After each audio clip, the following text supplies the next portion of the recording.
Brothers and sisters, welcome back kayo sa ating Bread of God. Today, nandito tayo mga kapatid sa gilid ng dagat. No? Ang ganda dito. So mga kapatid, today, babahagi na naman natin ng isang mahalagang pag-uunawa na ayon sa nakasulat sa ating Biblia, yung ika-6 na silyo. Ito mga kapatid yung cosmic sign. Paano ba natin ito maunawaan? Ang cosmic sign mga kapatid, ito yung malaking tanda ng langit at lupa bago dumating ang paghukom. Mga kapatid, ayon sa pahayag chapter 6 verse 12 to 17, ito yung nakikita ko ng buksan niya ang ika-6 na tatak at nagkaroon ng malakas na lindol at ang araw ay umitim na gaya ng isang magaspang na kayong buhok na maitim at ang buong buwan ay naging gaya ng dugo at ang mga bituin sa langit ay namhulog sa lupa gaya ng puno ng igos na hinuhulog ang kanyang mga bunga at ang langit ay nahawi na gaya ng isang aklat na binabalumbon at ang bawat bundok at pulo ay naalis sa kanyang kinalalagyan. So mga kapatid, ito yung tinatawag na kasulatan sa tinatawag na makikita natin sa ika-6 na silyo ng Biblia, no? Ito yung 4 na bahagi. Ang malakas na lindol, araw na umitim, buwan na naging dugo at bituin na nalaglag, no? So mga kapatid, paano ito matupad sa kasaysayan ng mundo natin? Kasi sa totoo lang mga kapatid, no, hindi kasi karamihan kasi sa atin hindi nalalaman yung tinatawag na ang history ng mundo, no? So mga kapatid, ito ay hindi ito tinatawag na katapusan or babala, no? Ito ay mga kapatid, no, babala bago dumating ang paghukom. So mga kapatid, noong malakas na lindol, ito ay nangyari na, no? November 1, 1755, Lisbon earthquake. So mga kapatid, nung panahon na yun, winasak ang Lisbon, Portugal. Ito yung tinatawag nila na the Great Earthquake. So, ibig sabihin mga kapatid, ito ay nangyari na. Narinig sa buong Europa, Africa, Amerika. Bakit ito mga kapatid ay mahalaga? Kasi mga kapatid, ito ang pinakamalawakang lindol sa dokumento ng mundo. Ginising na ang mga tao dahil ang Diyos ay malapit ng maghatol.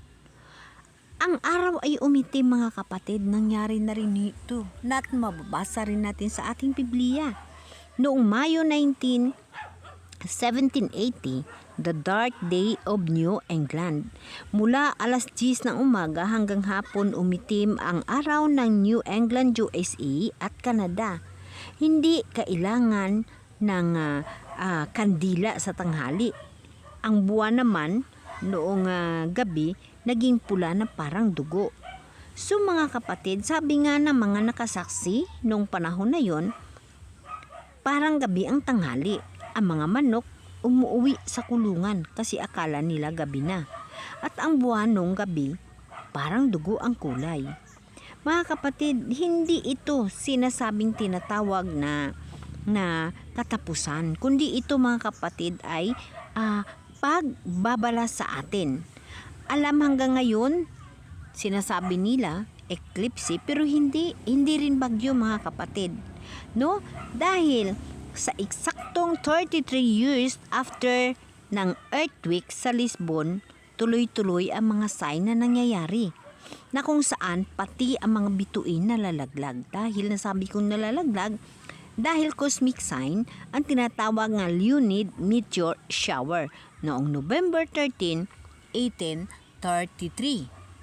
Mga kapatid, ang mga bagay na ito dapat natin alamin ang history ng ating mundo. No? Sabi sa New York Journal, the sky seems to be in motion. It feels like snow. No? Sabi nga ng ibang nakakita, I thought the day of the judgment had come.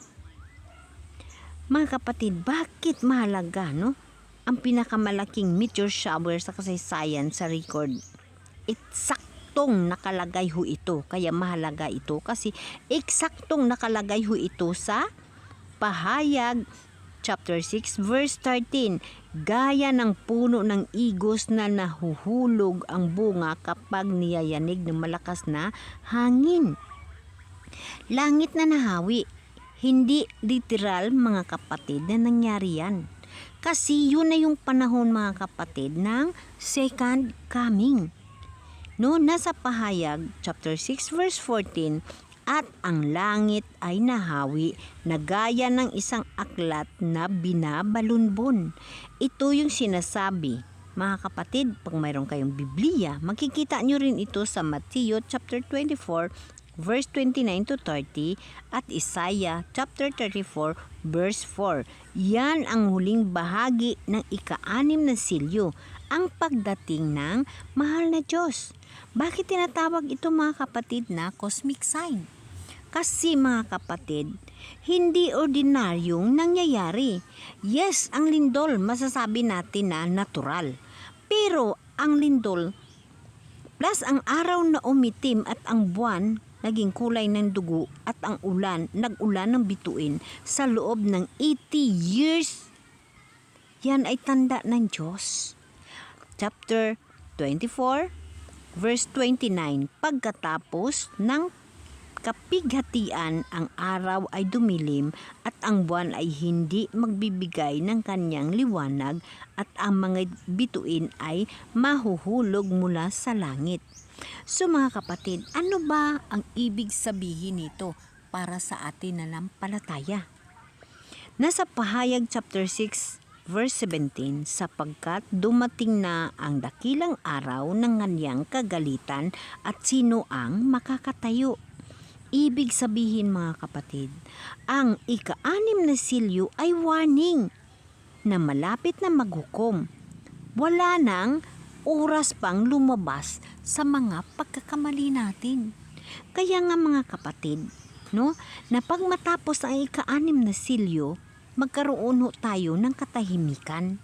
Nasa Pahayag ho yun, nakalagay ho yun, tinatawag ng katahimikan ng kalahating oras. Mga kapatid, nasa Pahayag 7, dito tinatakan ang mga tao. Ibig sabihin mga kapatid, bago magsimula ang hukom, tatakan muna ng mahal na Diyos ang mga tao na sa Kanya. Yun mga kapatid ang dapat natin unawain. Nasa panahon ngayon mga kapatid, nasa Pahayag chapter 18 verse 4, magsilabas kayo sa Kanya bayan ko. Ibig sabihin mga kapatid, may panahon pa ho tayo sa pagbabago. May panahon pa ho tayo kasi binigyan ho tayo ng Panginoon ng tinatawag na ang kalahating oras na nahimik ang langit upang magkaroon ng tatak ang mga tao. At ibig sabihin mga kapatid, yun din yung panahon na tayo ay magbago at magkaroon ho tayo ng tinatawag na pagbabago sa ating buhay. Mga kapatid, ano ang susunod pag makatapos ang ika-6 na silyo? Nasa Pahayag 8, verse 1, ika-7 sel, katahimikan sa langit. Yun o ang sinasabi ko mga kapatid. Na ang ika-7 silyo, pag matapos ang ika-6 na silyo, katahimikan. Bago tumunog ang trumpeta. Ibig sabihin mga kapatid, nasa Pahayag 1, nasa Pahayag chapter 8 verse 1 ang katahimikan na sa ika-7 silyo. Dahil ang nasa Pahayag 8 chapter 2 tunog ang 7 trumpeta. Doon magsimula ang aktwal na paghuhukom ng mundo. So mga kapatid, ibig sabihin, yung ika-6 na silyo ay naganap na. Mga kapatid, dapat to natin unawain ang mga bagay na ito. Dapat to tayo maganda sa pagsalubong kay Jesus Christ. Napakaganda ang maging mangarap na mabuhay kasama ang mahal na Diyos sa bagong lupa at bagong langit. Tatandaan ninyo, mga kapatid, ang ika-7 silyo, yun ho ang pagtatak na mahal na Diyos ng kanyang mga pinili. Amen? Amen.